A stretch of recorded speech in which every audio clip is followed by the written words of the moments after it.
주님께서 여러분과 함께 또한 사제의 영과 함께 마테오가 전한 거룩한 복음입니다. 주님 영광 받으소서. 예수 그리스도께서는 이렇게 탄생하셨다.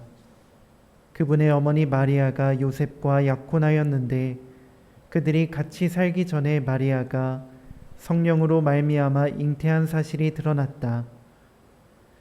마리아의 남편 요셉은 의로운 사람이었고 또 마리아의 일을 세상에 드러내고 싶지 않았으므로 남모르게 마리아와 파혼하기로 작정하였다.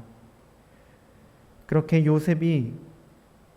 하기로 생각을 굳혔을 때 꿈에 주님의 천사가 나타나 말하였다. 다윗의 자손 요셉아, 두려워하지 말고 마리아를 아내로 맞아들여라. 그 몸에 잉태된 아기는 성령으로 말미암은 것이다. 마리아가 아들을 낳으리니 그 이름을 예수라고 하여라. 그분께서 당신 백성을 죄에서 구원하실 것이다. 주님께서 예언자를 통하여 하신 말씀이 이루어지려고 이 모든 일이 일어났다. 곧 보아라, 동정녀가 잉태하여 아들을 낳으리니 그 이름을 임마누엘이라고 하리라 하신 말씀이다. 임마누엘은 번역하면 하느님께서 우리와 함께 계시다는 뜻이다. 잠에서 깨어난 요셉은 주님의 천사가 명령한 대로 아내를 맞아들였다. 주님의 말씀입니다. 그리스도님 찬미합니다.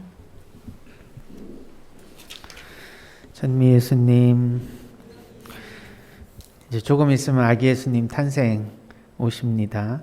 우리가 대림 4주일을 맞아서 오늘은 예수님께서 우리와 함께 계신다는 임마누엘, 하느님이 우리와 함께 계시다는 것을 묵상합니다. 정말 하느님께서 우리와 함께 계시다는 뜻이 무엇일까?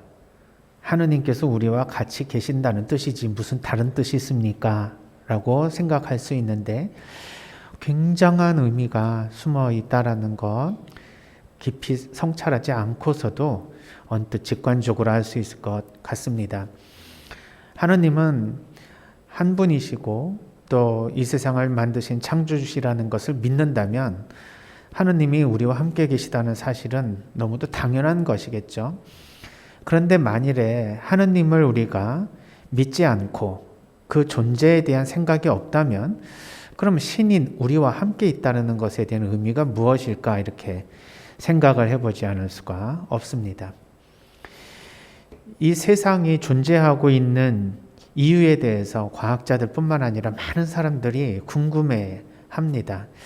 먹고 살아가는 것이 바빠서 이 세상의 탄생, 또 이 세상이 계속 유지되는 이유에 대해서 별로 관심이 없을 수도 있지만 간혹 우리 자신과 이 세상 도대체 어디에서 왔고 우리는 또 어디로 가는지를 유심히 생각을 해보면 답은 나오지는 않지만 의문만 계속 증폭이 되지만 그러나 어느 정도 실마리는 잡을 수가 있습니다.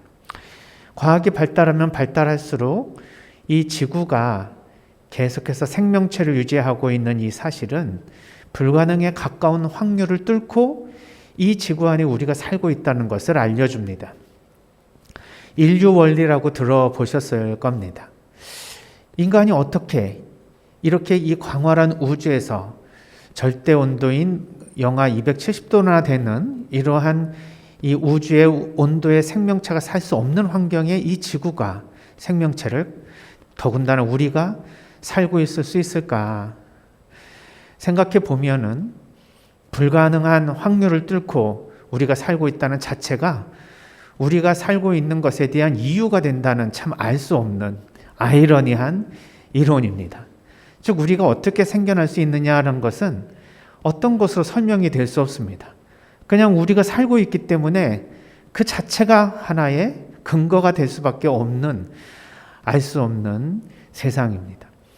아무리 저 멀리에 있는 은하계의 생명체를 찾아보려고 한다 하더라도 찾아보기가 어렵습니다. 세티 프로그램이라고 하는 것도 들어보셨죠? 분명히 우리와 같은 행성이 지구가 있다면 이 지구가 있는 우리 태양계, 이 태양계가 속해 있는 우리은하, 이런 우리은하가 수천억 개가 다시 모여서 이 우주에 꽉 차 있는데 우리가 있다면 반드시 우리와 비슷한 생명체가 또다시 있을 확률은 굉장히 높죠. 그러나 그럼에도 불구하고 생명체가 우주에 살아갈 수 있는 확률은 거의 없습니다. 즉 우리가 지금 이 살아가고 있는 이 오늘 이 순간은 어떤 보이지 않는 힘에 의해서 미세 조정이 되면서 계속해서 이 지구가 온전히 유지될 수 있도록 보호받고 돌봄을 받고 있다는 뜻입니다. 1초, 1순간도 그 어떤 힘으로 미세 조정을 하지 않으면 이 지구는 살아남지 못하고 산산조각이 나게 될 것입니다. 다시 말해서 한번 만들어 놓으면 어느 정도 유지되는 것이 지구가 아니라 계속해서 이 지구가 유지될 수 있도록 매 순간 유지되는 어떤 미세 조정이 있다는 뜻입니다. 그 미세 조정을 누가 하고 있을까? 모르죠. 그러나 우리는 알고 있습니다. 하느님께서 이 세상을 만들어 주시고 우리에게 생명을 주시며 이 미세 조정을 계속 해주신다는 그 자체는 우리를 지금도 돌보고 계시고 우리를 창조하셨을 뿐만 아니라 함께 하시며 우리와 이 삶을 같이 하고 계신다는 것에 대한 증명이 될 수가 있습니다. 따라서 하느님께서 우리와 함께 하시다는 것은 너무도 자명한 사실이었고 우리가 믿음을 가지던 가지지 않던 간에 우리가 그렇게까지 이해하기 어려운 사실은 아닐 것입니다. 단 하느님에 대한 존재 자체를 우리가 믿는 그것이 가장 근본적으로 어렵기 때문에 우리는 하느님에 대한 현존 자체를 의심할 수 있게 되는 것입니다.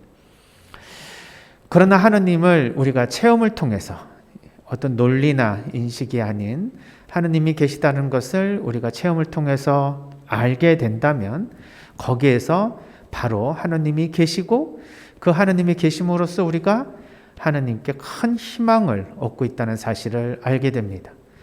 임마누엘은 우리와 함께 계시는 하느님이라는 그러한 겉으로 드러난 의미 외에 그 속에 숨어 있는 것은 그렇기 때문에 희망이 있다라는 것이 숨어 있습니다. 우리에게 있어서는 삶의 가장 중요한 요소들이 물이나 공기 또 여러 가지 영양분을 주는 음식이라는 걸 잘 알고 있지만 그 무엇보다도 단 1초도 생명을 유지할 수 없는 그것이 없다면 살아갈 수 없는 단 하나의 그 무엇이 있는데 그것은 희망이라는 사실을 잃어버립니다. 대개 음식이 없으면 40일 정도는 인간은 살아간다고 하죠. 물이 없으면 한 3일간은 살 수 있고 공기가 없으면 한 8분 정도 살 수밖에 없다고 합니다. 그러나 희망이 없으면 단 1초도 살 수가 없습니다. 희망은 하느님에게서 나옵니다. 이 1초 동안이라도 이 세상에 존재할 수 있는 근거는 하느님이기에 하느님께서 계속 우리를 이 공간 안에서 이 시간에 살 수 있도록 허락해 주신다는 것은 분명 하느님이 우리와 함께 하고 계시고 그렇기 때문에 희망이 있다는 것을 우리가 알 수 있습니다. 희망은 현재 우리가 가지고 있는 모든 어려움과 고통을 이겨낼 수 있는 유일한 힘이며 우리가 우리의 삶을 살아갈 수 있는 무엇보다도 중요한 원천입니다. 이렇게 삶을 이어갈 수 있게 해주신 하느님 그분 자신이 이제 조금 있으면 우리에게 오십니다. 이미 와 계시지만 다시 전례를 통해서 우리에게 와주신다는 것은 우리가 그분이 늘 함께 계시다라는 사실을 다시 한번 깨닫고 그분 안에 희망을 가지고 그분의 뜻에 따라 살으라고 하는 메시지일 것입니다. 아기 예수님의 탄생은 피상적이고 그리고 그냥 상징적으로 우리에게 오는 의미가 아니라 우리가 하느님을 좀 더 항상 만나 뵙고 그분 안에 희망을 가지며 그 희망 속에 사랑의 삶을 계속 살으라고 하는 하느님께서 우리에게 주시는 1년에 한 번 내리는 큰 은총과 축복이라고 생각이 듭니다. 지금 고통 중에 계신 분들, 또 갈등과 여러 가지 어려움 속에서 하느님께 의탁하시는 분들에게 있어서는 이번 성탄이 정말 그 어떤 것보다도 희망을 가질 수 있는 그러한 성탄의 은총이 함께 하셨으면 좋겠습니다. 우리에게 있어서의 하느님은 바로 우리가 삶을 살 수 있는 단 1초도 없이는 살 수 없는 중요한 삶의 원천입니다. 로마서 15장 13절에 희망의 하느님께서 여러분을 믿음에서 얻는 모든 기쁨과 평화로 채워주시어 여러분의 희망이 성령의 힘으로 넘치기를 바랍니다 하고 사도 바울은 희망의 하느님의 은총을 우리에게 기원했습니다. 오직 하느님만이 희망의 원천이며 그것이 우리가 살아갈 수 있는 유일한 기쁨이라는 것, 그리고 원천이라는 것을 다시 한번 깨달으면서 앞으로 남은 일주일 안에 아기 예수님이 오시는 것을 잘 기억하고 준비하며 아기 예수님이 오신 성탄의 은총을 충만히 받으셔서 어려움의 모든 것을 이겨내시고 기쁨 중에 다시 은총의 삶을 이어나갈 수 있었으면 좋겠습니다. 다시 한번 우리 다볼사이버 성당 교우분들, 내가 알게 모르게 하느님께 의탁하는 모든 것들을 하느님께서 다 알고 계시고 그 모든 것을 함께 해주신다는, 하나님이 우리와 함께 하신다는 이 말씀을 마음속에 기리며 아기 예수님의 은총, 축복, 충만한 성탄 되시길 바랍니다.